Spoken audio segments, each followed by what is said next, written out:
غلط کہہ رہے ہیں آپ جناب، میں آج کل صرف آپ کو ہی ٹائم دے رہی ہوں، ہانیہ نے وجاہت کا ہاتھ تھام کے کہا۔ ہاں وہ تو دکھ ہی رہا ہے، وجاہت نے حور کے کمرے کی طرف دیکھ کے کہا۔ نہیں ایسا بالکل نہیں ہے، بلکہ سچ تو یہ ہے کہ میں اپنی بیٹی کو بالکل توجہ نہیں دے رہی آج کل، ماما ہی دیکھ رہی ہوتی ہیں اسے پورا دن۔ ہاں تو اب ہماری بیٹی کو بھی تو تھوڑا سوچنا چاہیے نا کہ ممی پاپا کو پرائیویسی چاہیے۔ وجاہت نے ہانیہ کا ہاتھ اپنی طرف کھینچا تو ہانیہ جھٹکے سے وجاہت کے قریب ہو گئی۔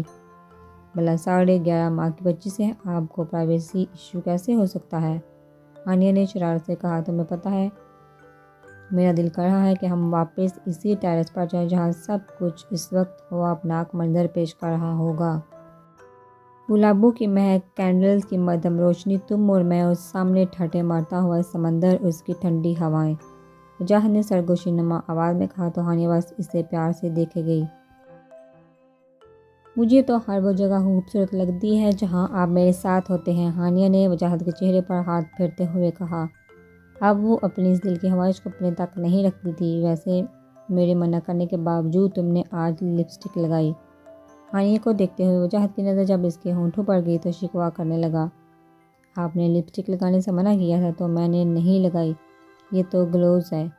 مسکراتے ہوئے ہانیہ نے کہا تو وجاہت کو بھی شرارت سوجھی۔ پہلے تو اسے تھوڑا برا لگا تھا مگر اس نے سوچا کہ پارٹی کے بعد پوچھے گا ہانیہ سے، مگر اب جا کر بھی وہ اس سے اور ہرٹ نہیں کرنا چاہتا تھا۔ اچھا یعنی کہ یہ الگ ہے، وجاہت نے شرارتی مسکان لیے کہا۔ ہاں یہ الگ ہے، ہانیہ وجاہت کا ارادہ سمجھ کے بولتے ہوئے وجاہت کی گرفت سے نکل کے واش روم کی طرف بھاگی اور اسے اچانک ہونے والے امر پر صرف وجاہت ہنستا رہ گیا۔ کہاں تک بچوں کی واپس یہی آنا ہے تمہیں؟ ایک آواز لگا کر وجاہت ہنستے ہوئے لیٹ گیا۔ خیریت اس وقت کال کی؟ ہانیہ نے جب موبائل پر پرنس کالنگ دیکھا تو ایک نظر پہلے وال کلاک کو دیکھا جو کہ رات کی 3 بجا رہی تھی، پھر کچھ سوتے ہوئے کال اٹھا لی۔ ہاں وہ مجھے نیند نہیں آ رہی تھی، ہادی کی سنجیدہ آواز پر نیلم جو لیٹی ہوئی تھی اٹھ کے بیٹھ گئی۔ کیا ہوا، پریشان لگ رہے ہیں آپ؟ نیلم کی فکر سے بھرپور آواز سن کر ہادی ایک دم مسکرا دیا۔ اسے ہمیشہ سے اچھا لگتا تھا کہ نیلم بغیر کہے ہی ہمیشہ جان جاتی تھی کہ وہ پریشان ہے۔ یہ خوش اور اب تو اس کی ہمسفر بننے جا رہی تھی۔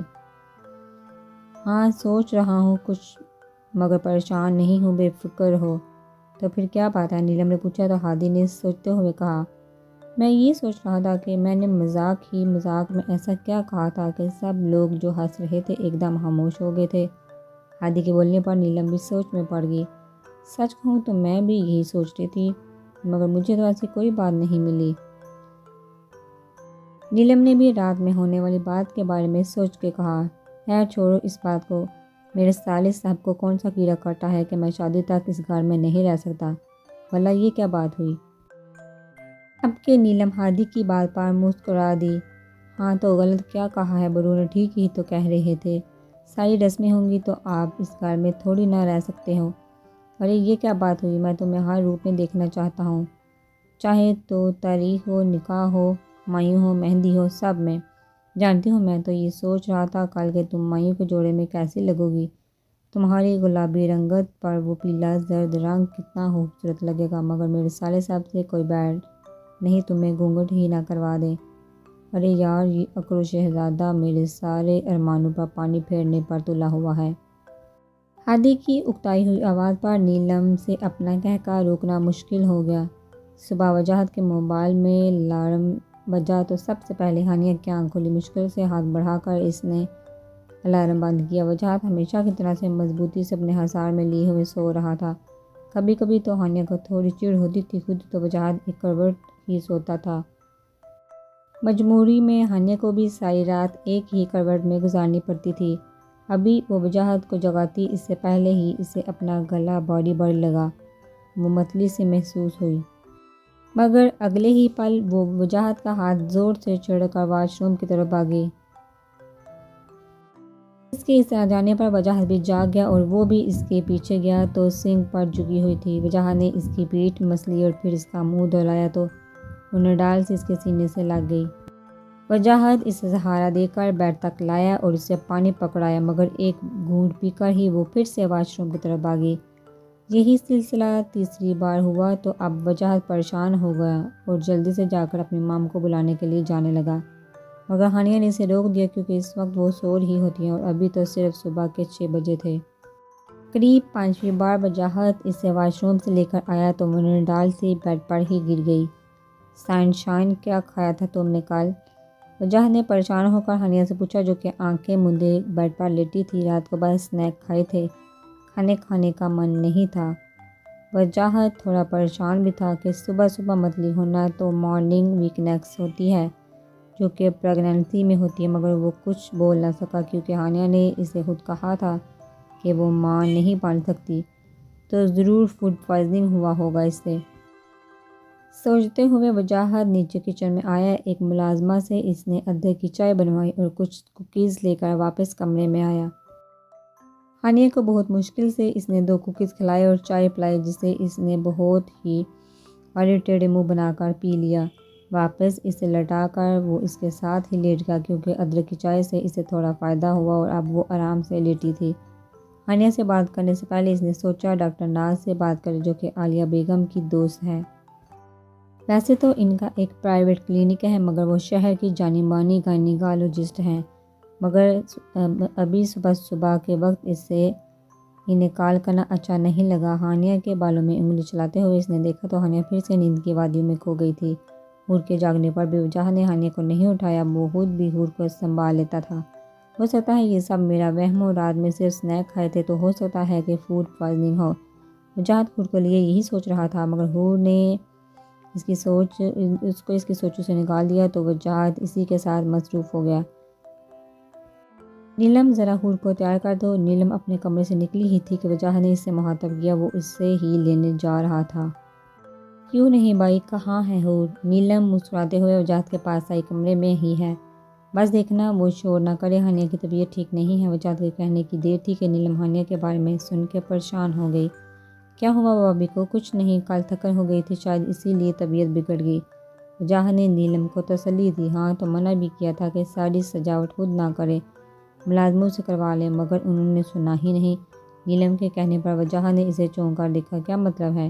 کل وہاں ٹیرس کی ساری سجاوٹ ہانیہ نے خود کی تھی؟ یس برو، اور کیا کمال کی ڈیکوریشن کی تھی بھابھی نے ٹیرس پر۔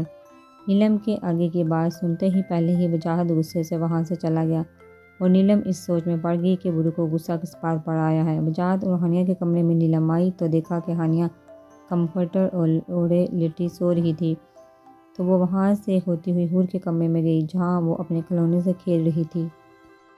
ہم نے اسے وائٹ ٹی شرٹ کے ساتھ ریڈ رومپر پہنایا اور ریڈ ہی کلر کا ہیئر کیچ پہنا کر وہ اسے بیبی لوشن لگا رہی تھی کہ حور نے ایک کھلونا دور پھینکا۔ کھلونے کی آواز پر ہانیہ کی آنکھ کھلی اور وہ حور کو دیکھنے اس کے کمرے میں آئی تو نیلم ہانیہ کو دیکھ کے تھوڑی شرمندہ ہو گئی۔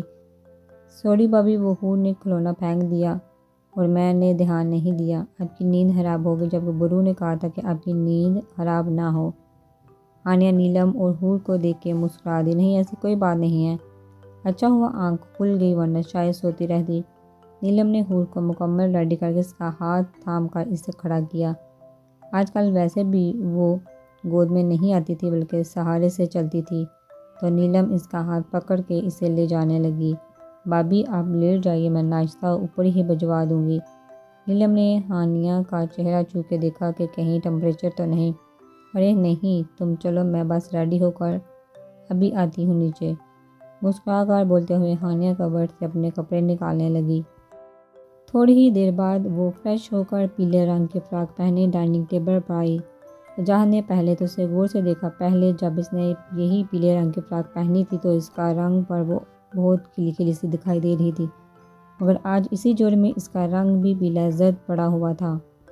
ہانیہ وجاہت کے ساتھ والی کرسی پر بیٹھی تو وجاہت نے جان بوجھ کر اس کے سامنے آملیٹ رکھ دیا، جس کی اسمیل سے ہی اس نے اسے دور کر دیا۔ وجاہت نے اب غور کیا کہ وہ کچھ دن سے نہ آملیٹ کھا رہی تھی نہ ہی کافی یا چائے پی رہی تھی۔ صبح بھی وجاہت نے بہت مشکل سے اسے ادرک کی چائے پلائی تھی، مگر پھر وجاہت نے اس کے سامنے سیریل رکھ دیے اور اشارے سے کہا کہ کھاؤ اسے۔ ہانیہ نے منہ بنایا مگر وجاہت نے اسے آنکھ دکھائی تو وہ زبردستی سیریل کھانے لگی، مگر سیریل ہنی فلیور کا تھا تو اسے اچھا لگا۔ سب اپنی اپنی باتوں اور ناشتے میں مگن تھے، کسی نے بھی ان دونوں پر دھیان نہ دیا۔